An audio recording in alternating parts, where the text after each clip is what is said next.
Acute manic episode एक ऐसी बीमारी है जिसको हम उर्दू ज़ुबान में तेज़ी की बीमारी कहते हैं। यानी कि इंसान का मूड बहुत ज़्यादा खुश रहना शुरू हो जाए, कॉन्फिडेंस एकदम से ज़्यादा हो जाए, नींद की कमी हो जाए, पैसे ज़्यादा खर्चना शुरू कर दें। और इसको ठीक करने के लिए जो अद्वियात इस्तेमाल की जाती हैं जिसकी वजह से बीमारी ख़त्म हो जाती है।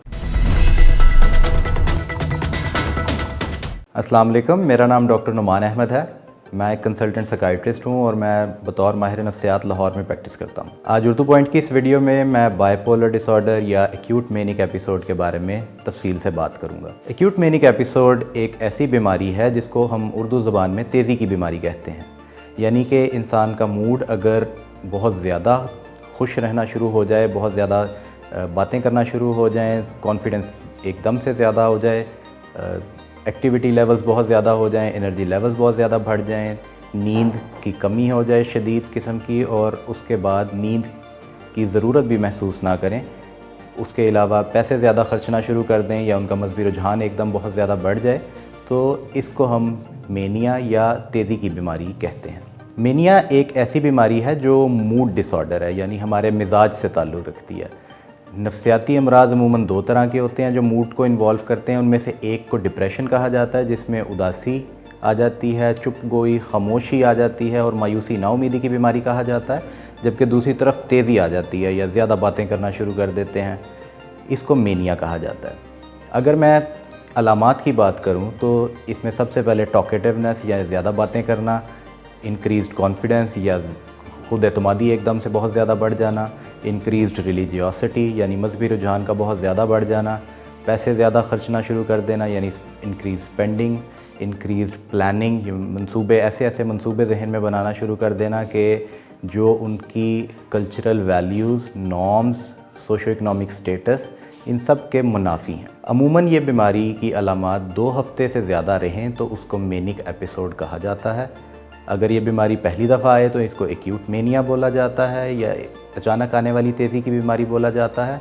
और अगर एक से ज़्यादा दफ़ा ये एपिसोड आ जाएं और कई दफ़ा इन एपिसोड्स के दरमियान में अगर डिप्रेशन आ जाए या उदासी की बीमारी आ जाए तो फिर इसको बाइपोलर डिसऑर्डर कहा जाता है। बाइपोलर डिसऑर्डर अमूमन इसमें जो मैनिक एपिसोड है वो देखा गया है कि जो गर्मियों का मौसम है या जब सर्दी से गर्मी का मौसम आ रहा होता है, यानी मौसम की तब्दीली आ रही होती है, तो उसमें एकदम से बढ़ जाती हैं। रिसर्च ने ये बात साबित की है कि जब मौसम की तब्दीली की वजह से, यानी सर्दियों से गर्मियों में जब तब्दील हो रहा होता है मौसम, तो उसमें जब एकदम सूरज की शुआएं या लाइट एक्सपोजर ज़्यादा होता है तो उसकी वजह से जहन का एक मखसूस हिस्सा जिसके अंदर एक न्यूरोकेमिकल जिसको डोपामीन कहा जाता है उसकी ज़्यादती हो जाती है, जिसकी वजह से ये तमाम अलामात आना शुरू हो जाती हैं। तहकीक ने यह बात भी साबित की है कि कुछ अफराद जो नशावर चीज़ों का इस्तेमाल करते हैं और उनमें ख़ास तौर पे ऐसी चीज़ें जो स्टिमुलेंट्स हैं, यानी कि कोकेन का इस्तेमाल करना या आइस का इस्तेमाल करना, ये कई दफ़ा बाइपोलर डिसऑर्डर को प्रीडिस्पोज कर सकते हैं या वो ज़्यादा रिस्क पे होते हैं बाइपोलर डिसऑर्डर डेवलप करने के लिए।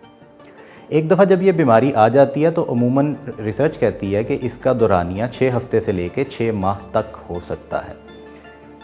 ऐसी अद्वियात मौजूद हैं जिसकी वजह से इस तेज़ी को या इस बीमारी को कंट्रोल किया जा सकता है, ठीक किया जा सकता है, लेकिन उसमें डिपेंड करता है कि पेशेंट हमारे पास या माहिर नफ्सियात के पास कब प्रेजेंट किए हैं। अमूमन इस बीमारी को या बाइपोलर डिसऑर्डर को ऐसी अद्वियात जिनको मूड स्टेबलाइज़र कहा जाता है, यानी मूड को मुतवाज़न रखने वाली अद्वियात कहा जाता है, उनके साथ मैनेज किया जाता है। अमूमन पेशेंट्स के फैमिली मेम्बर्स ये पूछते हैं कि क्या वजह है कि हमारे मरीज़ को ये बीमारी लाहक हुई। अमूमन चंद ऐसे रिस्क फैक्टर्स हैं जिसकी वजह से ये बीमारी आने के चांसेस बढ़ जाते हैं। उनमें सबसे पहले जेनेटिक्स यानी मौरूसियत, कि अगर किसी फैमिली में ये बीमारी चल रही है तो आगे आने वाली नस्लों के अंदर बीमारी बढ़ने के चांसेस होते हैं। दूसरे नंबर के ऊपर कोई हेड ट्रॉमा, हेड इंजरी या सर पे कोई चोट लगी हो, बुढ़ापे के अंदर अगर फालिज का अटैक हुआ हो या जहन के अंदर कोई रसौली या ट्यूमर हो तो उनके अंदर भी ये बीमारी आने के चांसेस ज़्यादा होते हैं। तीसरे नंबर के ऊपर नशावर चीज़ों का इस्तेमाल यानी सब्सटेंस यूज़, जिस तरह के मैंने पहले बताया कि कोकेन या आइस के यूज़ के साथ ये बीमारी के बढ़ने के चांसेस ज़्यादा होते हैं। मैं पहले ही बता चुका हूँ कि इस बीमारी के अंदर क्योंकि ख़ास केमिकल जिसको डोपामीन कहा जाता है उसकी ज़्यादती हो जाती है, इसकी वजह से ये बीमारी पैदा होती है। और इसको ठीक करने के लिए जो अद्वियात इस्तेमाल की जाती हैं वो अमूमन इसी डोपामीन के लेवल को नॉर्मलाइज़ करती हैं, जिसकी वजह से बीमारी ख़त्म हो जाती है। दूसरे नंबर पर सवाल किया जाता है कि डॉक्टर साहब, क्या ये बीमारी पूरी तरह ठीक हो सकती है? तो इलाज के साथ बीमारी तो पूरी तरह से ठीक हो सकती है और हो भी जाती है। अब उसके अंदर मुख्तलिफ़ पेशेंट्स के अंदर मुख्तलिफ़ दौरानिया दरकार होता है। कुछ पेशेंट्स जो बहुत अच्छा रिस्पॉन्ड करते हैं मेडिसिन को, वो 4 से 6 हफ़्ते के अंदर अंदर ठीक हो जाते हैं। कुछ जिनके अंदर दवाई का रिस्पॉन्स थोड़ा सा कम आता है वो थोड़ा सा लेट ठीक होते हैं।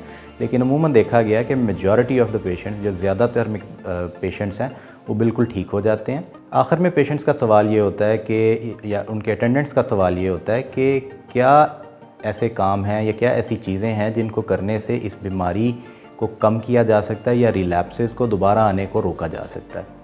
तो उसके अंदर ये कहा जाता है कि अमूमन बहुत अच्छी सोने की, खाने की और एक्सरसाइज की रूटीन्स रखना, नशावर चीज़ों से जिस हद तक हो सके परहेज़ करना, कोई भी ऐसी सिचुएशन या ऐसी जगह से अवॉइड करना या उधर ना जाना जहाँ पर जज्बाती उबाल पैदा हो, मसलन जलसे जुलूसों में जाना, मजहबी गैदरिंग्स के अंदर बहुत ज़्यादा जाना या बहुत ज़्यादा शादियाँ ब्याह अटेंड करना। इस तरह की चीज़ों से कई दफ़ा बीमारी ट्रिगर कर जाती है और रिलैप्स कॉमन हो जाता है। मैं उम्मीद करता हूँ कि आज की वीडियो आपको पसंद आएगी। अगली दफ़ा एक नई वीडियो के साथ, एक नए टॉपिक के साथ आपके सामने पेश होऊंगा। तब तक के लिए अल्लाह हाफ़िज़।